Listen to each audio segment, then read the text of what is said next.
Let us look at the word Veda briefly. The word comes from 4 roots, that is dhatu, namely vid jnane, vid sattayam, vid labhe, and vid vicharane. The first one is vid jnane. Jnana is knowledge. Knowledge is about a subject or an object. But when do we get to know an object? Seeing is one way of knowing it. But do we know everything that we see? The light from many objects falls on the retina. The mind may form the shape of the object in itself, but still we do not know the object until the consciousness, that is I, sheds its light on it. Many mental impulses, vritti, coming from the 5 senses rise and fall in our internal instrument or antahkarana. But there is this I which shines always, never setting, aware of the rising and falling impulses. Veda is the means of knowing this I or the self.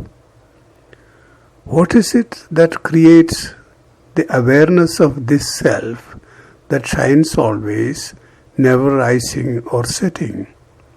It is a certain impulse of the mind itself. That impulse has the quality of removing ignorance and introducing the first steps towards knowledge. It is called Atmakara Vritti in Sanskrit. It is this impulse that conveys the meaning of Veda in its karanarth, or the functional meaning. On the other hand, if we are looking for just the word meaning, swarth, then with the play of the suffix or pratyaya ach, it is knowledge. This universe was a question mark facing humanity ever since man with discriminative intellect emerged on the earth. What is this universe with innumerable components? From which cause has this emerged? Though there is the interplay of varying factors, this universe has a definite law. Who is the one that made this law? Above all, who am I who is asking such questions? Philosophers group these questions into 3. About the universe, Jagat, about God, Ishvara, and about life, Jiva. When the sages, Rishaya, asked these questions, they found an answer. That is Veda, comprehensive and full knowledge. Now we can look at the root vid sattayam. In that, the functional meaning, karanarth, of Veda would be that which makes possible the characteristics or bhava of Sat. That which remains unchanging in the present, past or future is Sat. In other words, what is Sanatana? As we have seen in chapter 1, that is the state of being or isness that remains the basis of all changes. It remains a witness to all the 3 periods. This Sat is nothing other than I. Here, I does not mean the ego, ahankara vritti, in the internal instrument, antahkarana, that identifies itself with the body-mind complex. Even if that ego is not there, the existence of I does not cease. I is the self-effulgence that shows the presence of the ego as well as its absence. That is the everlasting form of jnana, that never decays. And what is everlasting being Sat? Jnana is Sat. The awareness of this comes through the impulse in the mind that makes one to knowing the self, Atmakara Vritti. This is the functional meaning of Vid Sataya. In the case of the word meaning, Swarth, the suffix ach would give us the meaning of existence absolute. Thirdly, Vid Labhe. The Karanarth would be that which takes one to the ultimate gain. And the Swarth would be gain with the interplay of suffix ach. When we hear gain, the thought that comes to us is of some physical gain. But our sages, Rishaya, considered the knowledge of the self as the ultimate gain. In that knowledge, the thought about all other gains ends. One thinks of gaining something when he thinks he is not complete, and that the thing to gain would make him complete.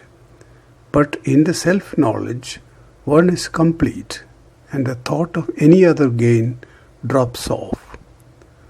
The words of Sureshwaracharya in his Vartika to Dakshinamurti Stotram are noteworthy. Atmalabhat parolabho nastidi kavayo viduhu. There is no greater gain than the gain of the self. This gain of the self is the aim of the life of man with discriminative intellect. Thus the functional meaning of Vidlabhe is that through which the gain of self is possible. This again leads us to the role of Atmakara Vritti as the means of attaining this gain. The functional meaning of Vidvicharane would be what makes us think, vichara. It is the Vedic mantras that helps us think of the ultimate. Those who have visualized the mantras are rishis. They have realized the ultimate truth indicated by the word Veda. The word rishi comes from the root rishigatau. The meaning is explained as rushati, gacchati, iti, rishi. Those who travel giving guidance to the society, to the world, are rishis. Maharshi Yaska, who made the word derivations, nirukti, says the rishis are the ones who visualized the truth. Rishayo satya drashtaraha. It is Sayanacharya, the writer of commentary or bhashya for all the Vedas, in his introduction, Bhumika, who gave the meaning that rishis are those who have visualized the mantras. Rishayo mantra drashtarayaha. While a believer would have no problem in accepting this, a logical thinker would find it difficult to see how a person can see a mantra. As much as our internal instrument, Antahkarana, is focused and pure, that much we will learn from each phenomenon of nature. A person with such a mind would assimilate many messages from the rustling of leaves in the breeze, the song of birds, the flow of the brook over the pebbles, etc. This is how you find mentions in the Upanishads like the bull instructed, the fire advised, etc. We have to grasp the idea like this in such places. Similarly, the rishis who obtained a higher level of awareness through their constant practices visualized statements that contain the ultimate truth. It will not be wrong to say that such utterances shone in their mind. What is revealed through these mantras is the ultimate aim of life and the path to that.